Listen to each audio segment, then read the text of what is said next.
বেশি খুশি হবেন, পৃথিবীতে আর কিছু দিয়ে আমার ভাতিজার এত খুশি করা যাবে না। যখন তিনি মনে মনে স্থির করলেন পড়বেন, তখনই ওই ইসলামের চূড়ান্ত দুশমন আবু জাহেল বাম পাশ থেকে এসে কানে কানে বলে, যাও আমাদের নেতা, আপনি তো আমাদের নেতা, আমাদের ধর্মীয় নেতা, আপনি বাপ দাদার ধর্ম বাদ দিয়ে কি আপনি মুসলমান হবেন?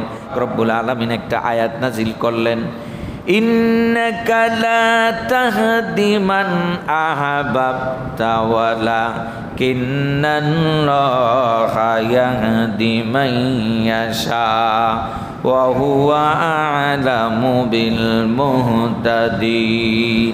যতক্ষণ না নিষেধ করবেন আমি ততক্ষণ পর্যন্ত আমার চাচার জন্য দোয়া করতেই থাকবো।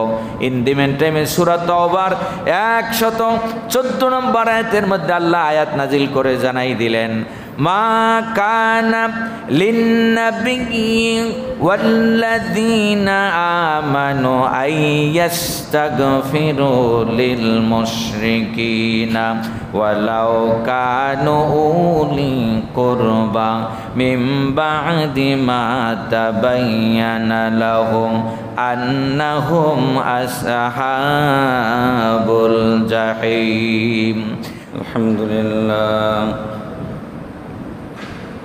আলহামদুলিল্লাহ নাহমাদুহু ওয়া নাস্তাঈনুহু ওয়া নাস্তাগফিরুহু ওয়া নাউযু বিল্লাহি মিন শুরুরি আনফুসিনা ওয়া মিন সাইয়্যাতি আ'মালিনা। من يهده الله فلا مضل له ومن يضلله فلا هادي له ونشهد أن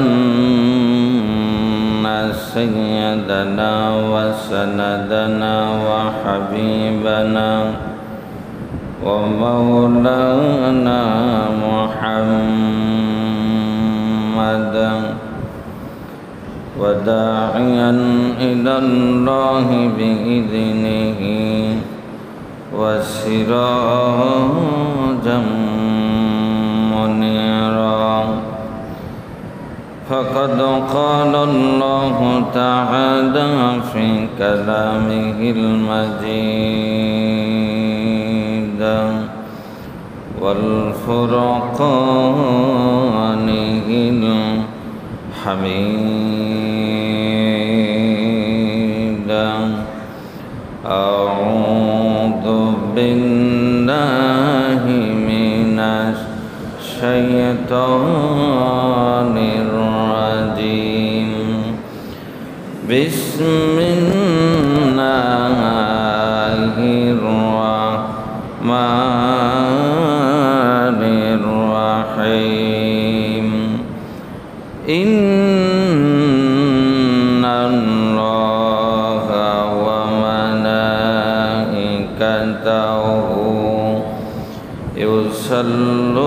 يصلون على النبي يا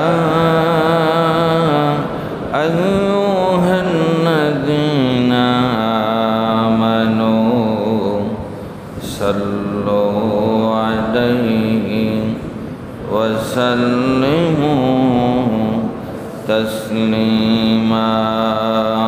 اللهم صل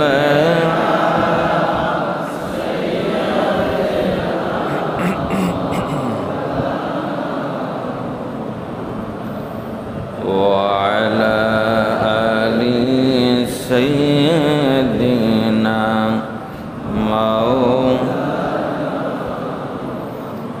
اللهم صل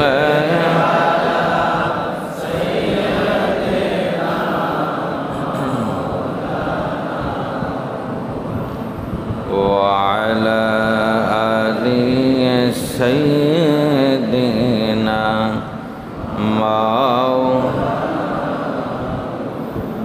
بلغ العلا بكماله كشف الدجى بجماله حسنت جميع خصاله صلوا عليه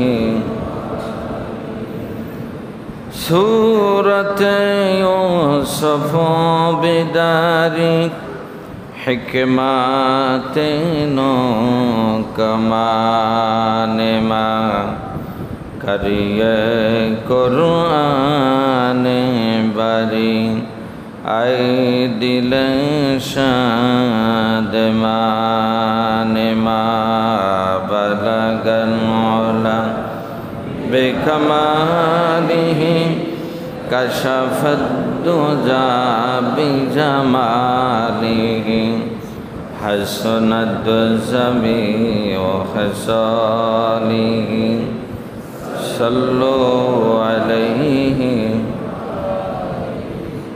سبحان الله والحمد لله لا إله سبحان الله والحمد لله لا إله سبحان الله والحمد لله لا إله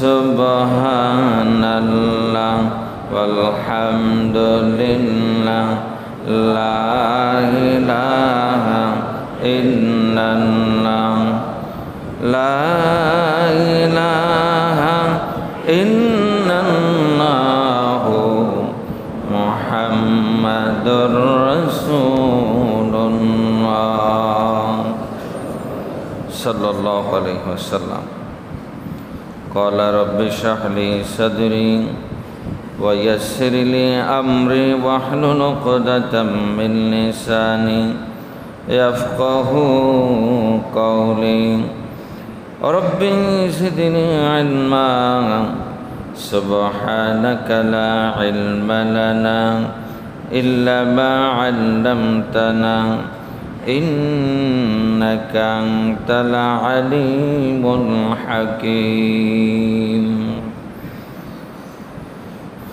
মুআজ্জাজ মুহতারাম সম্মানিত মুসলিম কেরাম, আল্লাহ তাআলার প্রতি লাখো কোটি শুকরিয়া আদায় করতেছি যে মহান রব আমাদেরকে সার্বিক পরিবেশ, শরীরের কন্ডিশন সব কিছু আমাদের অনুকূলে এনে দিয়ে তার ঘরে আমাদের মেহমান হিসাবে কবুল করলেন। সেই মহামুনিবের দরবারে শুকরিয়াতান আদায় করে নিচ্ছি আলহামদুলিল্লাহ। রব্বানা লাকাল হামদ হামদান কাসীরান তাইয়্যিবান মুবারাকান ফীহি ইয়া রব্বি লাকাল হামদু কামা ইয়ানবাগি লিজালালি ওয়াজহি ওয়াজিম সুলতানি। আমাদের গুণকীর্তন, দুরূদ সালাম, তসবিহ, তাহলিল, খুতবা, আলোচনারগুলো আমাদের নাজাতের জারি হিসেবে যেন রব্বুল আলামিন কবুল আর মঞ্জুর করে নেন। সম্মানিত হাজিরিন, আমরা উপক্রমণিকায় সময় না নিয়ে আমরা আলোচনায় চলে যাচ্ছি ইনশাআল্লাহ।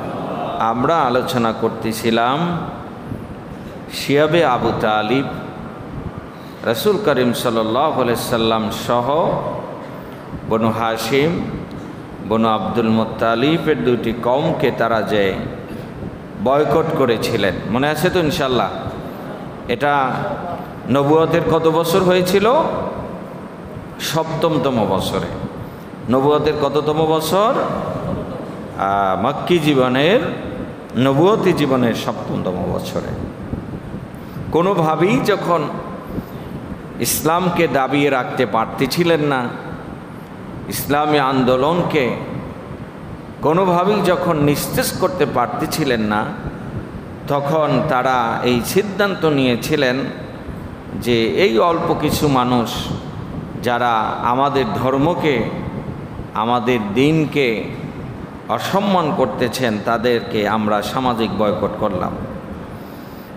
তো সেভাবে তারা 3টি বছর তাদেরকে কষ্ট দিয়েছিলেন। কত বছর? 3 বছর। 3 বছর ওয়াল দেয়ালবিহীন একটি উন্মুক্ত ময়দানে তাদেরকে রেখেছিলেন। কোনো খানাপিনা নেই, কোনো আলাপ আলোচনা নেই, সব কিছু থেকে তারা বঞ্চিত করেছিলেন। অবশেষে আল্লাহ তাআলা চাইলেন তার উইপোকা বাহিনীর মাধ্যমে সেই লেখনীকে খেয়ে কিছু লোককে তৈরি করে দিলেন। এই অবরোধ থেকে অবসানের পরিকল্পনা করলেন। আল্লাহ সেখান থেকে তাদেরকে বের করে নিয়ে আসলেন। তাহলে 7 থেকে 3 মানে 10, নবুয়তের 10তম বছরকে বলা হয় আমুল হুজ, দুঃখের বছর। নবী রাসূলদেরকে আল্লাহ পাক এত বেশি পরীক্ষা করেছেন, যেন আমরা জানি স্বর্ণ যত পোড়ানো হয় তত পাকা হয়, ঠিক কিনা বলেন? পুড়িয়ে তাকে টেস্ট করা হয় এই স্বর্ণের মধ্যে ভেজাল আছে কিনা। তাহলে নবী রাসূলদেরকে আল্লাহ তাআলা সবচেয়ে বেশি পরীক্ষা করেছেন, আর সেই পরীক্ষার মাধ্যমে তাদেরকে টেকসই করে নিয়েছেন, পাক্কা মুমিন হিসাবে আল্লাহ তাআলার প্রিয় বান্দা রাসূল আর নবী বানিয়েছেন। সুবহানাল্লাহ ওয়া বিহামদিহি। তাহলে সকল নবীদের জন্যই পরীক্ষা ছিল, আর সকল নবীদের যে পরীক্ষা ছিল তার চাইতে আমাদের প্রিয় নবীর উপরে পরীক্ষা কম ছিল না। তিনি দেখেন, শুরুটাই হলো তিনি জন্মের পরে তার পিতা দেখেন নাই। জন্মের 6 মাস আগেই তার পিতা চলে গেছেন, তার মানে তিনি জন্মের আগে কি এতিম। তারপরে জন্মের পরে মাত্র 6 বছর, তার মধ্যেও 4 বছর ছিলেন হালিমাতুস সাদিয়ার বাড়িতে। মাত্র 2 বছর মায়ের স্নেহ মমতা পেয়েছেন। তারপরে মায়ের ইন্তেকাল, তারপরে দাদার কাছে মাত্র 2টি বছর ছিলেন। সেই 8 বছর বয়সে দাদাকেও হারালেন। একটি মানুষের জীবনে কত পরীক্ষা হতে পারে, আল্লাহ তো এমনি এমনি তাদেরকে এত সম্মানিত করেন নাই। ঠিক এই দুনিয়ার মধ্যেও যাদের উপরে পরীক্ষা আসবে, পরীক্ষা তো আসবেই, না আসবে না বলেন? আসবেই। একথা কার? আল্লাহর। একথা কার? আল্লাহর। আসবেই, পরীক্ষা আসবেই। তো সেই পরীক্ষার মধ্যে যারা পাস করতে পারবে তারা কামিয়াব, তারা সফল, তারা আল্লাহর প্রিয় গোলাম। তারপরে তার চাচা আবু তালিবের কাছে লালিত পালিত হতে লাগলেন। তখন বয়স যখন রাসূলের 50, সেই 50 মানে 40 বছর বয়সে আল্লাহ তার কাছে ওহী নাজিল করলেন। তারপরে দীর্ঘঘাত প্রতিঘাত সহ্য করে 10তম বছর যখন আসলেন, এটাকে আমুল হুজনের বছর মানে দুঃখের বছর বলা হয়। কারণ এই বছরে রাসূলের সবচাইতে নিকটের 2 জন মানুষকে তিনি হারিয়েছেন। তার নবুয়তি জিন্দিগিতে, তার সারা জিন্দিগির ভিতরে এত কষ্ট আর তিনি পান নাই। এই 2 জন মানুষকে হারিয়ে, তার মধ্যে একজন হলো আবু তালিব, আর একজন হলো তার প্রিয়তমা আমাদের উম্মুল মুমিনিন খাদিজাতুল কুবরা রাদিয়াল্লাহু তাআলা আনহা। এই 2 জন মানুষকে হারিয়ে, কারণ সে 8 বছর বয়স থেকে সেই 42টি বছর পাখি যেরকমের ডানা দিয়ে বাচ্চাকে হেফাজত করে, আবু তালিব তার সারা জিন্দিগির সমস্ত কষ্ট, অর্থ, শক্তি সব ব্যয় করেছেন মুহাম্মদুর রাসূলুল্লাহ সাল্লাল্লাহু আলাইহি সাল্লামের পিছনে। কিন্তু ভাগ্যের কি নির্মম পরিহাস, শেষ অবস্থায় তিনি আর হেদায়েত পেলেন না। এটিও একটি আল্লাহর দৃষ্টান্ত সকল মানুষের জন্য। কোনো মানুষ চাইলেই কাউকে পরিবর্তন করতে পারে না, যতক্ষণ না আপনার আমার রব পরিবর্তনের সিদ্ধান্ত নেয়। কথা বোঝা গেছে? এবং একই সাথে মাত্র 2 মাসের ডিস্টেন্সে 2টি প্রিয় মানুষকে আল্লাহ নিয়ে নিলেন। এখানেও একটা আল্লাহর হিকমত আছে, এখানেও কি আছে? আল্লাহর একটি পরিকল্পনা আছে। মানুষ বিপদে আপদে সুখে দুঃখে মনে করত তিনটি মানুষকে তখন আশ্রয়স্থল। কয়টি মানুষকে? তিনটি। এক আবু তালিব, দুই নবী করিম সাল্লাল্লাহু আলাইহি সাল্লাম, তিন হলো খাদিজাতুল কুবরা রাদিয়াল্লাহু তাআলা আনহা। নও মুসলিমরা তখন তাদের মনের বাসনা দুঃখ তাদের কাছে শেয়ার করতেন, তারা সান্ত্বনা দিতেন, তারা তাদের জন্য দোয়া করতেন। তার মধ্যে আল্লাহ প্রথম সিদ্ধান্ত নিলেন আবু তালিবের ইন্তেকাল। তিনি যখন মুমূর্ষ অবস্থায় তার ওষ্ঠাগত প্রাণ চলে যাবেন, তখন আল্লাহ রাসূল খুব পরেশানির মধ্যে পড়ে গেলেন। আহা, যেই মানুষটি সারাটি জীবন আমাকে আগলে রেখেছেন, আজকে তিনি ঈমান হারা হয়ে মারা যাবেন, এর চাইতে আর বেদনাদায়ক আর কিছুই হতে পারে না। তিনি তার পাশে তার পাশ থেকে যাচ্ছেন না, কারণ তার মনে তামান্না ছিল যে একবার হলেও যদি আমার চাচা পড়ে লা ইলাহা ইল্লাল্লাহু মুহাম্মাদুর রাসূলুল্লাহ সাল্লাল্লাহু আলাইহি ওয়াসাল্লাম, তাহলে তিনি আল্লাহর দরবারে এই উসিলা দিয়া মাপ চাবেন, তার ব্যাপারে দরখাস্ত করবেন। আল্লাহ রাসূল একবার ডান পাশে আর একবার বাম পাশে, তার থেকে যাচ্ছেন না। ডান পাশে যায় কানে কানে বলেন, আমার প্রিয় ও আমার প্রিয়তম চাচা, সারাটি জীবন আপনি আমার জন্য কষ্ট করেছেন, স্বেচ্ছায় আমার সাথে কারাবরণ করেছেন, কারণ ওরা চায় নাই। ওরা আপনাকে প্রস্তাব দিয়েছিল, তোমার ভাতিজাকে আমাদের হাতে তুলে দাও, তুমিও আমাদের দলে আসো, তোমাকে খামাখা কষ্ট করা লাগবে না। ও আমার প্রাণের চাচা, আপনি সেটা দেন নাই, আপনি আমাকে স্নেহতুল্য যত্ন সহকারে রেখেছেন, আর আপনি এখন বিদায় নিচ্ছেন। আমি চাই আপনি কালেমা পড়েন। সারা জিন্দিগি আমার জন্য যে কষ্ট করে আমাকে আনন্দ দিয়েছেন, আপনি বিদায়ের কালে যদি একবার কালেমা পড়েন, ওই 42 বছরের চাইতে তার চাইতে আমি বেশি আনন্দ পাবো। চাচা একবার পড়েন, লা ইলাহা ইল্লাল্লাহু মুহাম্মাদুর রাসূলুল্লাহ।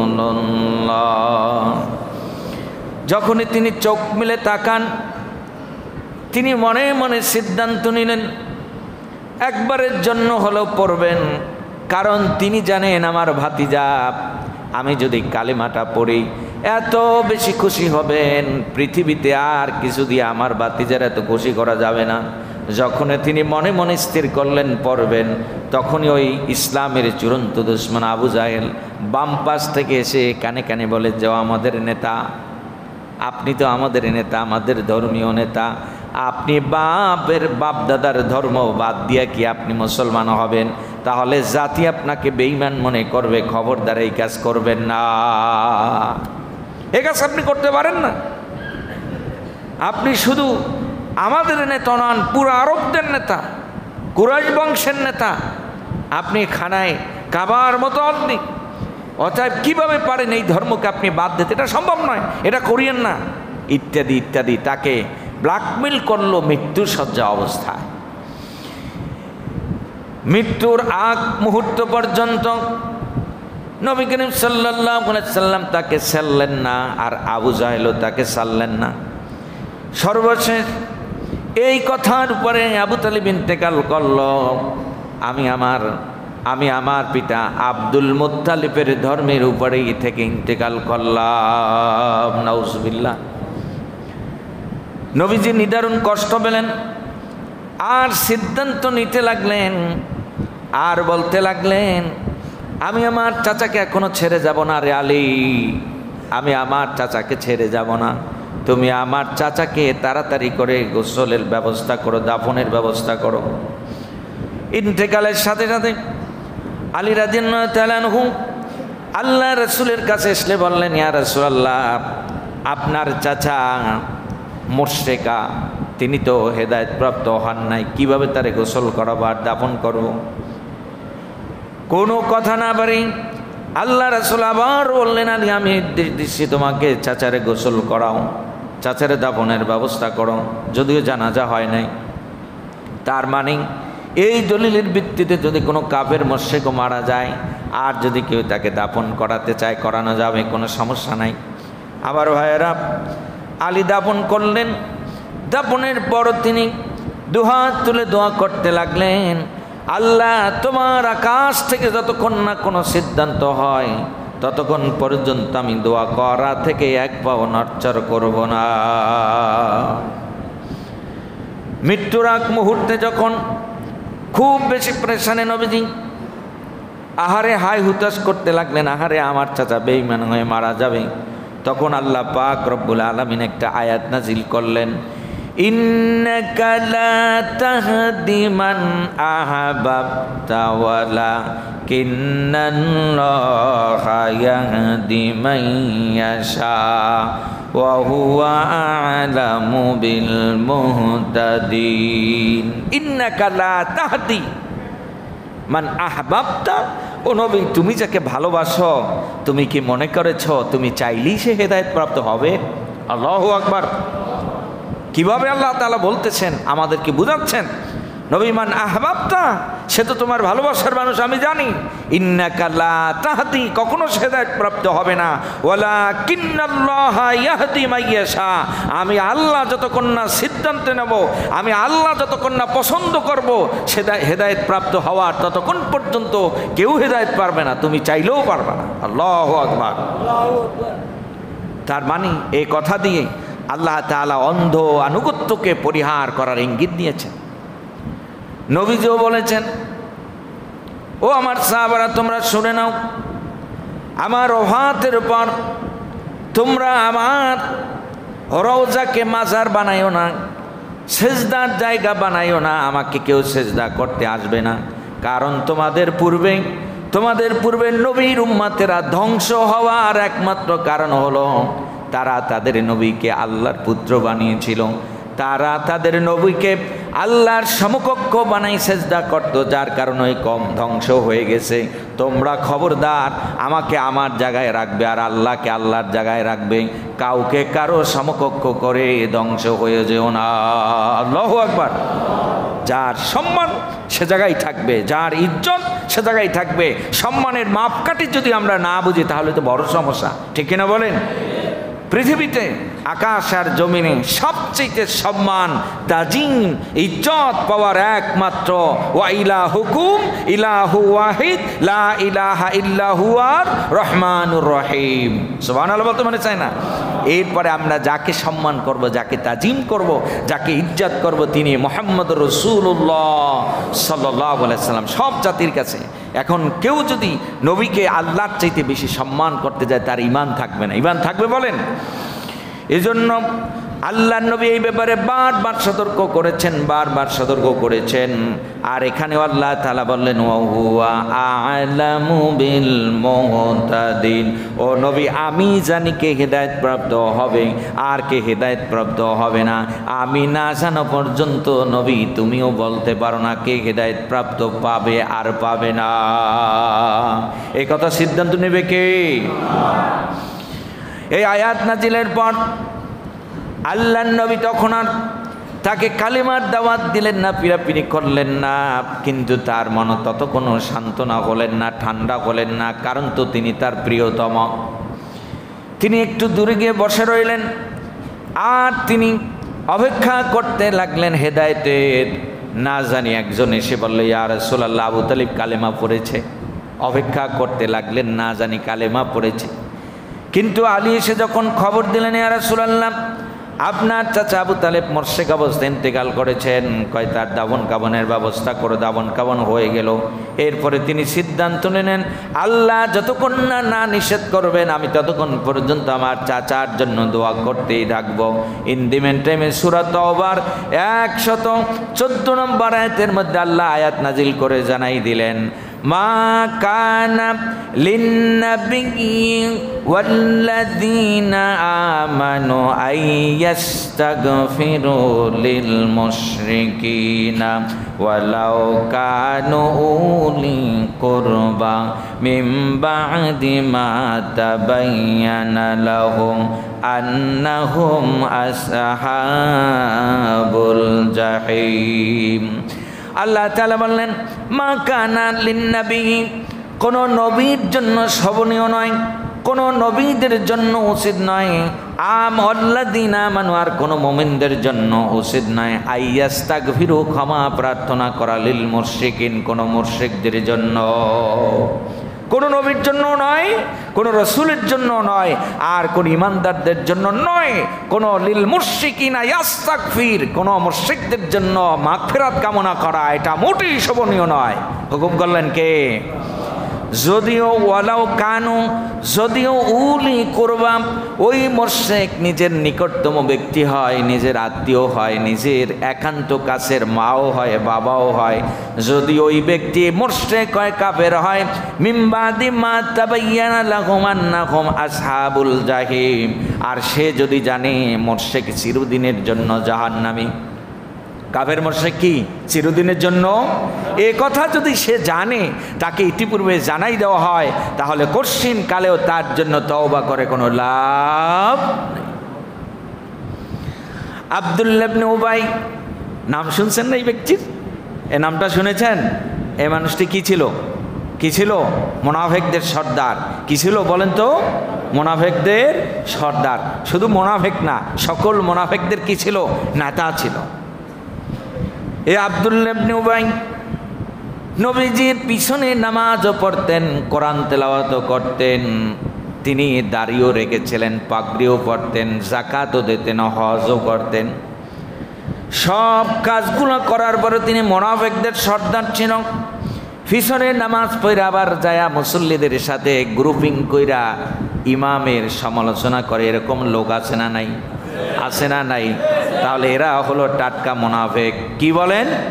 তোমার যদি কোনো দুঃসাহস না থাকে, কোনো ভুল সরাসরি ধরাইয়ে দেওয়ার যদি এলেম না থাকে, তুমি কথা বলার অধিকার কোথায় পাও? ঠিক না বলেন? এটা নবীর পিছনেও ছিল। এই লোকটার নাম ছিল আব্দুল্লাহ ইবনে উবাই। মানে হলো নবীর পিছনে নামাজও পড়তো, আবার পিছনে যায় গিবাদও করতো, কাফেরদের সাথে তার আতাত ছিল, সম্পর্ক ছিল। এই ব্যক্তিটি যখন মারা গেল, তার জন্য জানাজার ব্যবস্থা করল। আল্লাহ নবী যখন জানাজার জন্য সামনে আগায়ে যাচ্ছেন, আবু ওমর রাদিয়াল্লাহু তাআলা আনহু পিছন থেকে তার জামাটা টেনে ধরেছেন। ইয়া রাসূলুল্লাহ, জান কই? এই ব্যক্তিকে আপনি চিনেন না? এই ব্যক্তিটি তো মুনাফিকদের সর্দার ছিল, কিভাবে আপনি তার জানাজা পড়াতে পারেন? ওমর ছিলেন ইসলামের নীতির ক্ষেত্রে কোন আপোষহীন নেতা ছিলেন। আল্লাহু আকবার। এই জন্যই নবীজি বলেছেন, আমার পরে যদি কোন নবী আসতো তাইলে ওমর কি আল্লাহ পাঠাইতো। আল্লাহু আকবার। তারপরে বললেন, ওমর ছেড়ে দাও, আমাকে আজকে জানাজা পড়াতে হবে। কারণ বদরের যুদ্ধে আল্লাহ রাসূলের চাচা আব্বাস রাদিয়াল্লাহু তাআলা আনহু যখন বন্দী হয়েছিলেন, তখন গনিমতের মাল হিসাবে ছোট্ট সাহাবী, তিনি গায়ে পাতলা এবং সাইজেও একটু ছোট ছিলেন, এই সাহাবীর নাম হয় আব্দুল্লাহ ইবনে মাসউদ, যিনি পরবর্তীতে বিভিন্ন প্রদেশের গভর্নর হয়েছিলেন। সুবহানাল্লাহ। ইসলাম ওই দেখতে মোটাসোটা দেখে না, বিশাল দেহের অধিকারী, ভাল্লুকের মতো চুল, তারপরে ডাউকের মতো চোখ। এই লোক দেখে নেতা নির্বাচন ইসলাম করে না, ইসলাম নেতা নির্বাচন করে যোগ্য ব্যক্তিকে। ঠিক না বলেন? আর আমরা দেখি যার বিশাল দেহ আছে, বড় বড় চুল আছে, চোখগুলো বড় বড়, দেখতে মাস্তান, এ বড় বড় পদ পায় নেতা হয়। এটা ইসলামের কোন আদর্শ নয়। ঠিক না বলেন? নবীজি বলেছেন, তার যদি একটা চোখও না থাকে, একটি পাও না থাকে, ইসলামের দৃষ্টিতে মানদণ্ড রক্ষা করতে পারে, তাহলে ওই ব্যক্তি তোমাদের নেতা। আল্লাহু আকবার। এই আব্দুল্লাহ ইবনে মাসউদ রাদিয়াল্লাহু তাআলা আনহু, তিনিও ছিলেন এরকমের পাতলা পুতলা সাইজে ছোট এক সাহাবী। তিনি চুলের মুষ্টি ধইরা বদরের যুদ্ধে তার চাচারাই না কয়, ইয়া রাসূলুল্লাহ, এই কিন্তু আপনার চাচারা আমি ধরে নিয়ে আসছি। আল্লাহু আকবার। এখন আল্লাহ রাসূল মাসুদের দিকে একবার চায়, তার চাচার দিকে একবার চায়, কয় কিরে, এত বড় দেহের অধিকারী, এত বড় পাহলওয়ান, আমার চাচার সামনে তো যুদ্ধে কেউ টিকতেই পারে না, এই ছোট সাহাবী কেমনে তারে ধরে নিয়ে আসলো? শুধু আইনি বলে নাই, এখানে রাইখে গেছে, আবার 4-5টা সৈন্যরে কাফেরদেরকে হত্যা করে আইসে দেখে যে ঠিক আছে কিনা, চাচা আবার গেল কিনা পালাইয়া। এখানে একটা কারণ ছিল, এত শৌখিন ব্যক্তি ছিল আব্দুল্লাহ ইবনে আব্বাস, যে তিনি একটি মোটা কাপড়ের শেরওয়ানি পরতেন, আর শেরওয়ানির বিভিন্ন জায়গায় বুতম ছিল, এই বুতমগুলো স্বর্ণের নির্মিত ছিল, বড় বড় স্বর্ণের দিয়া বুতম বানানো, তার মানে ওখানে কয়েক কেজি স্বর্ণ ছিল। আর এটা গনিমতের মাল হিসেবে যে আব্দুল ইবনে মাসুদ পাবে তিনি জানতেন। আল্লাহু আকবার। এই জন্য মাঝে মাঝে গুছিয়ে কইতেন যে চাচা এটা কিন্তু আমার গনিমত, খবরদার খেয়াল রাখিয়েন। একটু জিকির করি লা ইলাহা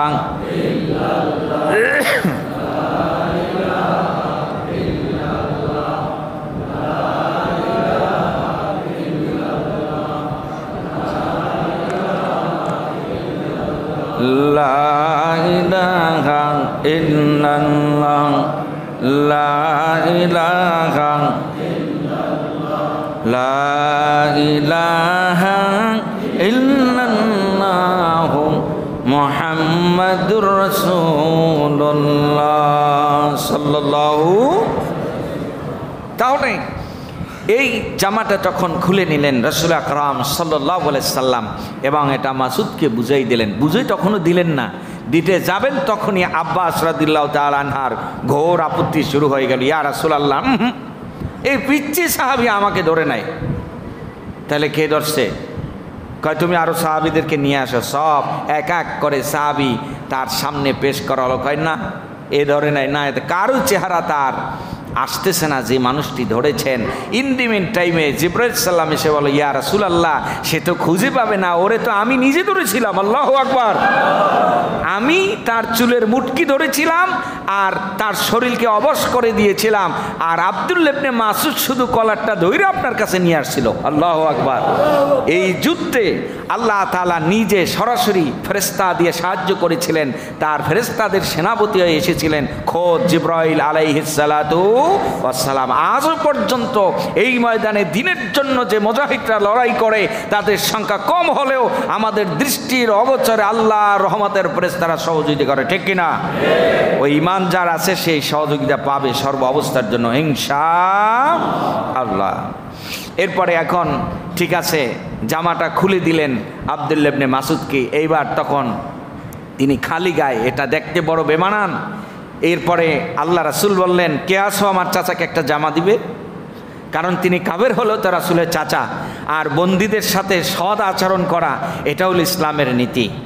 যদি কেউ বন্দী হয়ে যায় তার সাথে খারাপ আচরণ ইসলাম সমর্থন করে না। কিন্তু দেখবেন ইহুদি খ্রিস্টান কাফের মুশরিক এরা এই যে ইসরায়েলের জারজ সন্তান হায়নাদের দলেরা বিনা অপরাধে ফিলিস্তিনি মা বোনদেরকে নিয়ে নিয়ে ধরে ধর্ষণ করে, তারপর সেখানে বাচ্চা জন্ম দিয়া সেই বাচ্চাটারে আবার তারা রাইখে দেয়।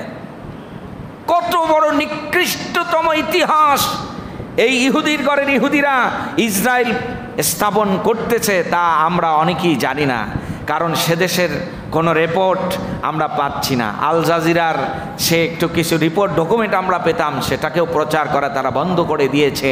হাজার হাজার নিরীহ মুসলিম মা বোনদেরকে তারা কারারুদ্ধ করতেছেন, পুরুষদেরকে মেরে ফেলতেছেন নির্যাতন করে করে, তারপরে এই সন্তানগুলোরে জারজ সন্তান হিসেবে তারা রেখে দিচ্ছেন, আর সেই সন্তানগুলোরে দিয়ে আবার তারা সৈনিক তৈরি করতেছেন। এগুলো হলো তাদের কাজ। কিন্তু ইসলাম যুদ্ধকালীন সময় বাচ্চারা যারা ছোট তারা নিরপরাধ, তারা সেফ। এরপরে মহিলারা যারা যুদ্ধে অক্ষম তারা সেফ, বৃদ্ধরা সেফ, এবং যারা যুদ্ধে আত্মসমর্পণ করেছেও তাদেরকে নিরাপত্তা দেওয়ার দায়িত্ব মুসলিম সেনাদের। এখন রাসূল আকরাম সাল্লাল্লাহু আলাইহি ওয়াসাল্লাম বললেন, কে আসো আমার চাচার একটা জামা দিবা? আমার চাচাই তো খালি গায়ে আছেন। তখন অনেকেই জামা দেওয়ার জন্য এসেছে, কিন্তু তার যে বডি আর তার দেহ কারুই জামা লাগে না, একমাত্র লেগেছে এই আব্দুল্লাহ ইবনে উবাইর, তার জামাটা লেগেছে, তার পিতার জামাটা, তার না, তার পিতার জামাটা তার গায়ে লেগেছে। এই রাসূল সাল্লাল্লাহু আলাইহি ওয়াসাল্লাম এই কথাটা মনে রেখেছেন, বলেছেন ওমর এর বাবা, তার বাবা আমার চাচাকে একটি জামা দিয়েছিলেন, অতএব এখানে যে তিনি একটি সততার পরিচয় দিয়েছেন, আমিও সাথে সততার পরিচয়টা দিলাম। জানাজার পরে আল্লাহ পাক রব্বুল আলামিন আয়াত নাজিল করে বললেন, নবী আপনি যদি তারে ৭০ বারও জানাজা দেন, আমি আল্লাহর দরবারে তার কোনো ক্ষমা নাই। ক্ষমার সিদ্ধান্ত কে নেবেন? আল্লাহ নেবেন। মুনাফিকদের শাস্তি এত বড় ভয়াবহ, বিভিন্ন মুনাফিক সূরা একটা মুনাফিক আছে, আমি সেটা নিয়ে সময় করে একদিন আলোচনা করব ইনশাআল্লাহ। একেবারে আপ টু বটম একটি সূরা মুনাফিকদের উপর আল্লাহ তাআলা নাজিল করেছেন, এদের শাস্তি কত বড় হবে এবং মুনাফিকদের কয়টা চরিত্র, কি কি কাজ করলে মুনাফিক হয়ে যায়, এগুলো আমাদের জানা খুবই জরুরি, ঠিক না বলেন? ইনশাআল্লাহ সময় করে বলবো ইনশাআল্লাহ। জিকির করে লা ইলাহা লা ইলাহা লা ইলাহা ইল্লাল্লাহু মুহাম্মাদুর রাসূলুল্লাহ।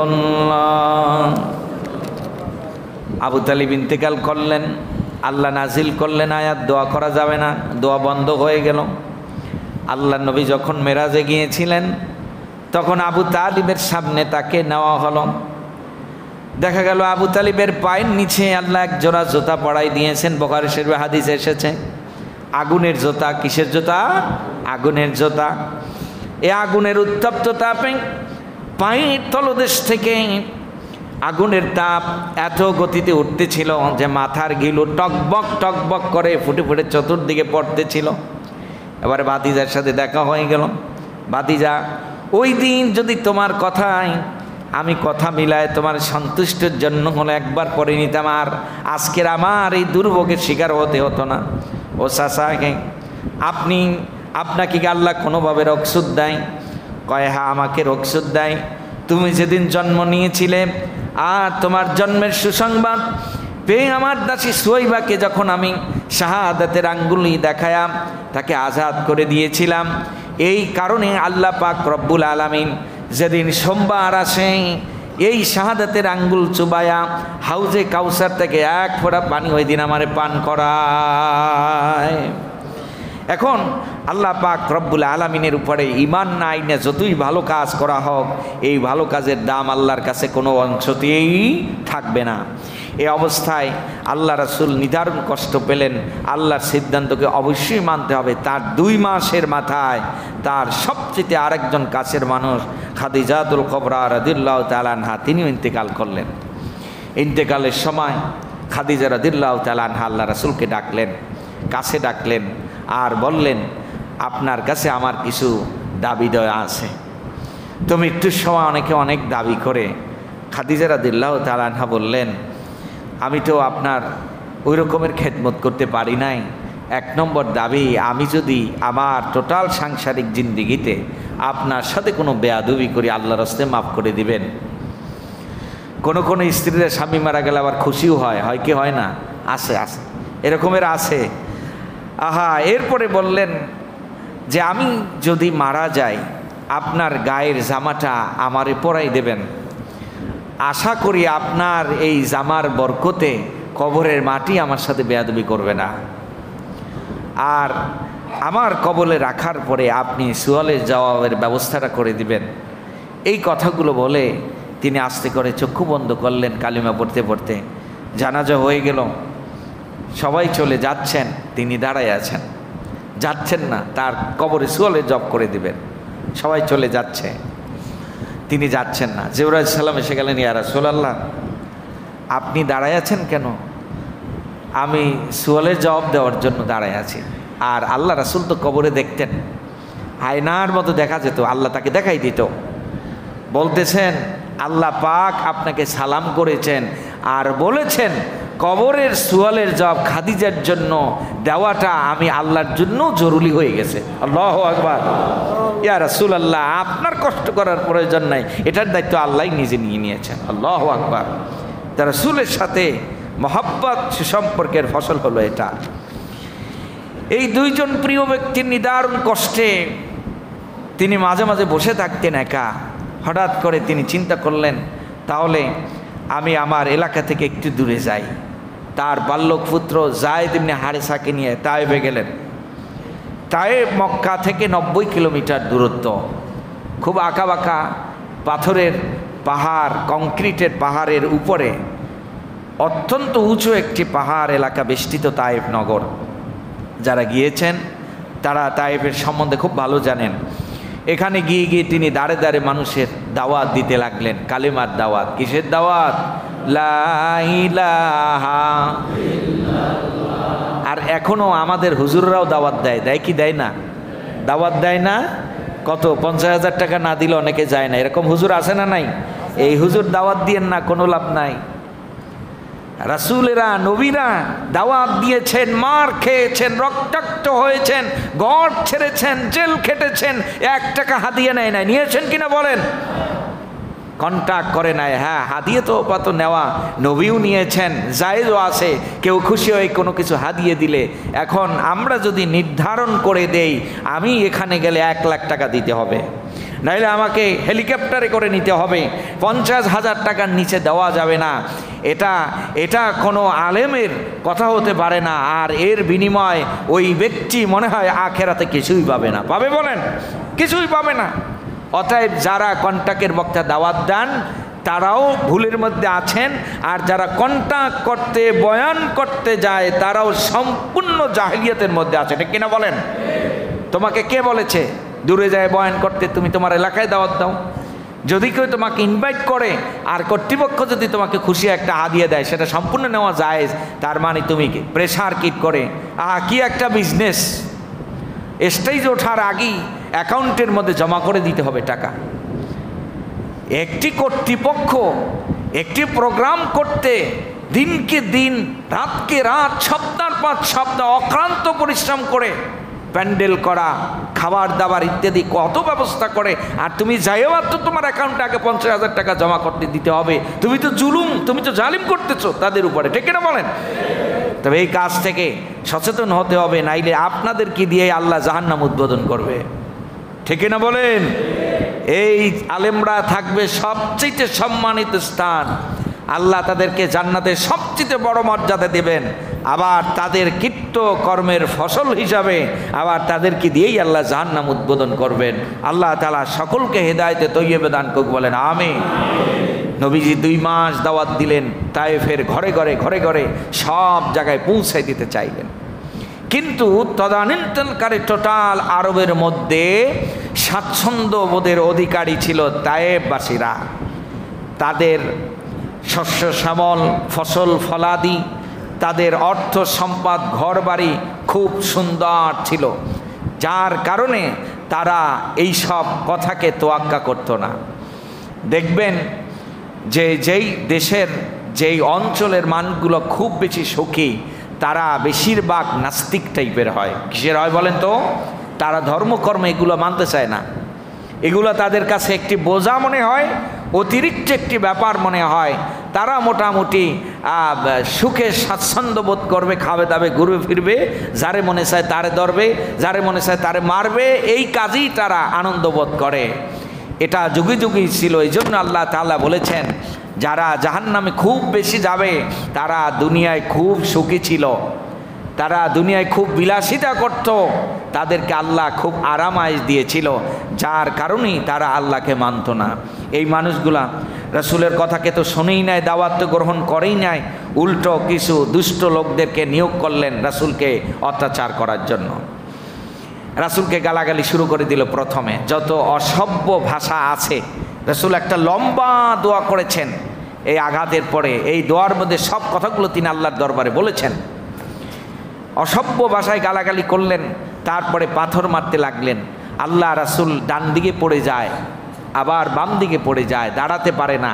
এই কাফেরদের কিছু লোক এসে রাসূলকে দাঁড় করায় দেয়, আবার দূর থেকে পাথর মারতে শুরু করে দেয়। একবার একটা সমাবেশে বসা সাহাবী একজন বললেন, ইয়া রাসূলুল্লাহ, আপনার জীবনের সবচেয়ে গুরুত্বপূর্ণ কোন ঘটনাটি? বলে যে আমার জীবনের সবচেয়ে লোমহর্ষক ঘটনাটা হলো তায়েফের ঘটনা। আমার জীবনে তায়েফের ওই দিনের কষ্ট আমি কোনো দিন ভুলতে পারবো না। তার উজ্জ্বল চেহারার প্রত্যেকটি জায়গা ক্ষত বিক্ষত হয়ে গিয়েছিলেন। তার শরীরের চামড়াগুলো ছিল ফুলের পাপড়ির চেয়েও নরম। তার হাতগুলো এতই কোমল ছিল, কেউ যদি মুসাফা করার জন্য তার হাত ধরতেন আর ছাড়তে মনে চাইতো না। সুবহানাল্লাহ। আর রাসূলের কত সুন্দর তার চরিত্র ছিল, আখলাক ছিল। তিনিও ওই ব্যক্তি যতক্ষণে হাত না ছাড়তেন তিনি নিজের থেকে হাতটা ছুটাই নিতেন না। সুবহানাল্লাহ। তাহলে তিনি আবার কষ্ট পেতে পারেন। এটা একটি হাদিস আমি দেখেছি যে যতক্ষণ না কেউ তার হাত ছাড়তেন তিনি নিজের থেকে ছেড়ে দিতেন না, কেউ ছেড়ে দেওয়ার পরে তিনি নিজে ছেড়ে দিতেন। এত সুন্দর একটি মানুষকে পাথরের আঘাত দিয়ে ক্ষত বিক্ষত করে দিলেন, রক্তে রঞ্জিত হয়ে গেল। তার বাল্যক পুত্র হারেস ডান দিক থেকে যখন পাথর আসে তিনি ডান দিকে আগায়া পাথরগুলো বুকের মধ্যে নিচ্ছেন, আবার বাম দিকে যাচ্ছেন, তার মাথার মধ্যে পড়তে লাগলো পাথর, মাথা ফেটে গেল, রক্ত বের হয়ে গেল, তিনিও ক্ষত বিক্ষত হয়ে গেলেন। আল্লাহ রাসূল এবার বেহুশ হয়ে পড়ে গেলেন, পাথর মারতেছে বেহুশ অবস্থায়। পাথর মারতে মারতে মনে হচ্ছে যেন তিনি পাথরের মধ্যে ডুবে গেছেন, তার শরীরের কোনো অংশ দেখা যায় না। এবারে দুষ্ট কাফেরেরা তার নাকের দ্বারে হাত ধরলেন, তার পালস টেস্ট করলেন, তিনি জীবিত না মৃত। তিনি তো একেবারেই মৃত। তারা ধরেই নিয়েছেন মোহাম্মদ মারা গেছে, তিনি আর জীবিত নাই। মৃত্যু ভেবে তাকে ফেলে রেখে চলে গেলেন। কিছুক্ষণ পর হারেস যায়েদ ইবনে হারেসের জ্ঞান আসলো, তিনি হাউ হাউ করে কাঁদলেন আর দুই হাতে পাথরগুলো সরাই দিতে লাগলেন। পাথর থেকে বের করে কাঁধের উপরে ভর দিলেন। এরপরে একটু দূরে গেলেন, পাহাড়ের এক পাশে গেলেন। আরেকটু দূরে যাওয়ার পর একটি খেজুরের বাগান দেখলেন।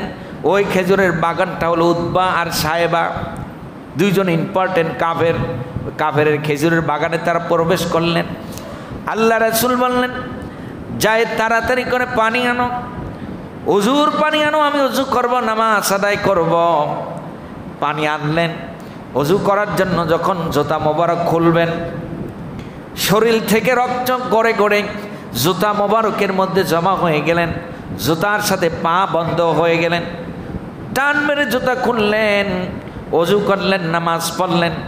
ইন দি মেন টাইমে জিবরাইল সালাম এসে গেলেন, ইয়া রাসূলুল্লাহ, ওই যে চতুর্পাশে পাহাড় আছে, ওই পাহাড়গুলোকে নিয়ন্ত্রণ করার জন্য আল্লাহ পাক আলাদা আলাদা ফেরেশতা নিয়োজিত করেছেন। ওই ফেরেশতারা সবাই আপনার হুকুমের অপেক্ষা আছে।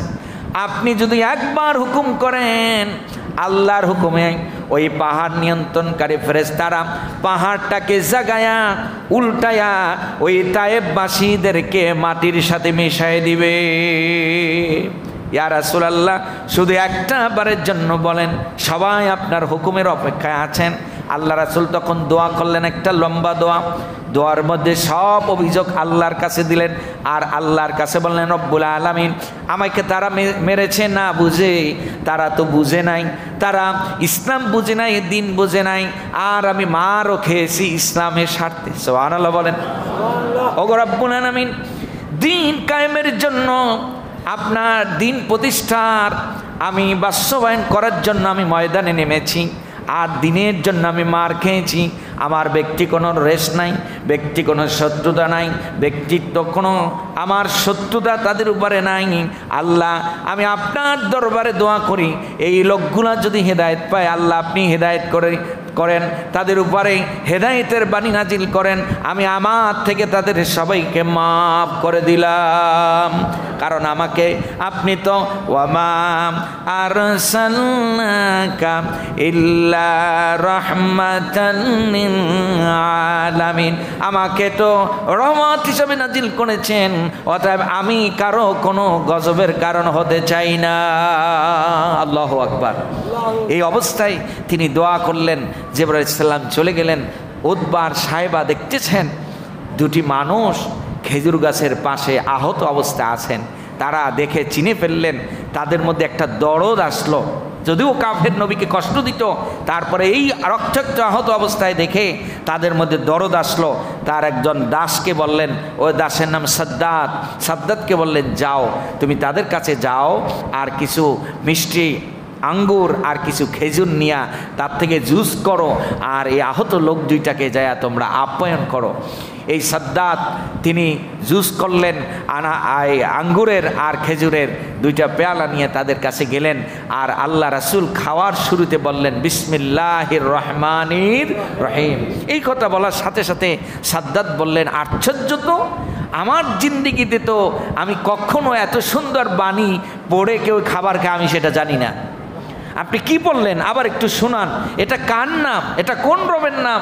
তখন আল্লাহ রাসূল বললেন, আমি ওই রবের কথা বলেছি, লা ইলাহা ইল্লাল্লাহ, লা ইলাহা ইল্লাল্লাহ, লা ইলাহা ইল্লাল্লাহ মুহাম্মাদুর রাসূলুল্লাহ সাল্লাল্লাহু আলাইহি সাল্লাম। তখন তিনি সাথে সাথে মুসলমান হয়ে গেলেন। এই সাদ্দাত ইসলাম গ্রহণ করলেন। নাস্তা করার পর নিজের রক্ত পরিষ্কার করে তারা যখন বের হয়ে গেলেন, ওই সাহেবা উতবা আসলেন, আর এসে দেখেন যে সাদ্দাত বসে বসে কাঁদতেছেন। বললেন, কিরে সাদ্দাত, মুহূর্তের মধ্যে তোমার অবস্থান কেন পরিবর্তন হয়ে গেল? তোমাকে না পাঠাইলাম তাদেরকে শুধু আপ্যায়ন করার জন্য, তুমি কাঁদতেছো কেন? কয়, আমি কাঁদতেছি আরবের বুকে এমন সুন্দর মানুষ আর আমি কোনোদিন দেখি নাই। আর এত সুন্দর মানুষকে এই মানুষগুলো মাইরা রক্তাক্ত করেছে। আহা, আমি যদি তার আন্দোলনে শরীক হতে পারতাম, এই আফসোসে আমি কাঁদতেছি। কয়, কেন, তুমি কি দিন গ্রহণ করেছো? কয়, হ্যাঁ, আমি নিজেও তার দিন গ্রহণ করে ফেলেছি। সুবহানাল্লাহ। এইভাবে আল্লাহ পাক যাকে হেদায়েত দান করেন তাকে অনেক লম্বা চড়া দাওয়াতও দেওয়া লাগে না, কোন একটি ছোট্ট উচিলায়ও তিনি হেদায়েত পেয়ে যান। আল্লাহ পাক রব্বুল আলামিন আমাদের দিলে যদি কোনো হেদায়েতের কমজোরি থাকে, আল্লাহ যেন সেই হেদায়েতের কমজোরিকে উঠায়া নিয়া আল্লাহ তাআলা আমাদেরকে হেদায়েতে তৈয়বা দিয়া রাসূল করিম সাল্লাল্লাহু আলাইহি সাল্লাম যে আন্দোলনের ভূমি আমাদের জন্য রেখে গেছেন, ওই ভূমিতে যেন রসুলের রেখে যাওয়া কিতাবুল্লাহর সুন্নাহ প্রতিষ্ঠার আন্দোলনে আমরাও শরীক হতে পারি। সবাই বলি আমিন। ওয়া আখিরুদ দাওয়ানা আনিল হামদুলিল্লাহি রাব্বিল আলামিন। সম্মানিত মুআজ্জিজ মুহতারাম, আমাদের মাদ্রাসার কার্যক্রম আলহামদুলিল্লাহ চলমান আছে। আমরা ডিসেম্বরের 1 তারিখ থেকে মাদ্রাসায় ভর্তি কার্যক্রম শুরু করব। আপনারা আপনাদের বাচ্চাদেরকে যারা ভর্তি করাবেন মানসিকভাবে প্রস্তুত থাকেন ইনশাআল্লাহ। আসসালামু আলাইকুম।